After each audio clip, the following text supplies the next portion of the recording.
Yeah, you moved to Barcelona. When was that? That was 2 years ago now. Why? Yeah, it's a good question. I don't know. I mean, well, one of the reasons was I ended up buying a Dutch barge, which was financially absolute madness. But it's In Barcelona? no, this was in London. Okay. This was before I left. And so I took the barge across the channel and it went into the canals in France and actually came back via Belgium and went back over the channel again. And during that trip, it was just a very simple life. I was just pulling in little villages off the canal, getting some bread, cheese and wine. And sitting down there, I realised that actually I was totally happy. I just didn't need anything more than that. So why was I spending my whole time chasing around, in London? So I decided to leave. And then either it was Italy or Spain, and quite how I ended up going to Barcelona in particular, I don't remember what happened, but suddenly I was there in a flat with no furniture, trying to work out how you phone the gas board in Spanish. Okay, but why did you stay? You're still there? Yeah, I mean, once if you commit to emigrating, really, which is what it was, then there's a lot of effort involved in that. Particularly if I'd gone to France, it would have been easier because I can speak French, or if I'd come here, it would have been easier because everyone speaks fantastic English, But in Spain, they don't.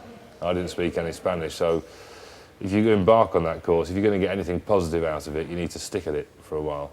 And after about a year, when I could speak to my neighbours and meet people, then it started to come good. And I think it's just healthy sometimes to live life like other people do. Yeah. Okay. So it's not really. Don't you? You're not really a person who's really stuck to a place, or? No. I mean, I'm sort of torn. I mean, like everyone, it's.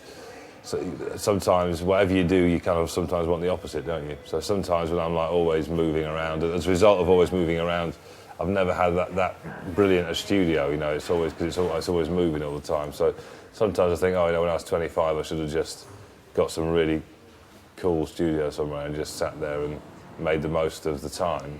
But then there's a lot of things to fit into life, and there's not much time to do it.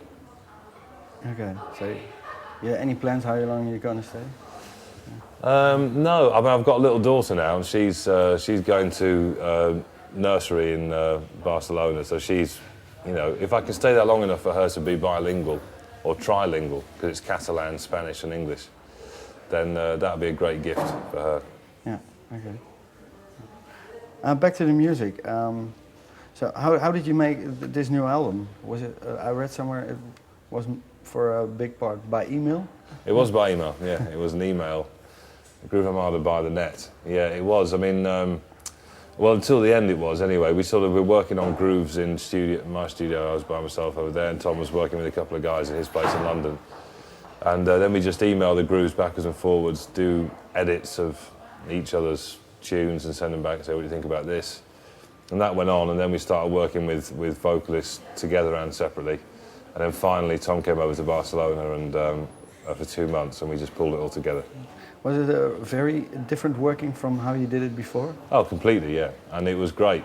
Before, it's really the two of you in one studio? In one room, yeah. But it was great doing it like this, because really, it means that when you work in the sort of the groove section of the writing process, just trying loads of stuff, you're trying twice as much stuff, really. And you can pursue your own little angles and avenues. Yeah, okay. But can you notice now, differences musically between you and Tom? Now you did your own tracks on your own place. Yeah, I mean there always have been sort of different reference points there, but obviously an awful lot in common, which is why we can always agree on what we think is a good tune, And so I think the separate thing means that you can go down those avenues that you wouldn't do if you were both in the same room, because you'd be stopped by the other person saying enough in that direction or enough in that direction. So you just do that, go quite extreme, and then get together at the end and just do that sort of tweaking till we both love a track, and that's what makes it a Groove Armada track. Yeah. But can you name really one difference between you and Tom musically? He's more into soul than I am. He's more into kind of disco-y. Soul really. I mean, there's the best description of it. I'm sort of less into that full vocal version of 60s and 70s dance music, more into the harder-edged instrumental side of stuff.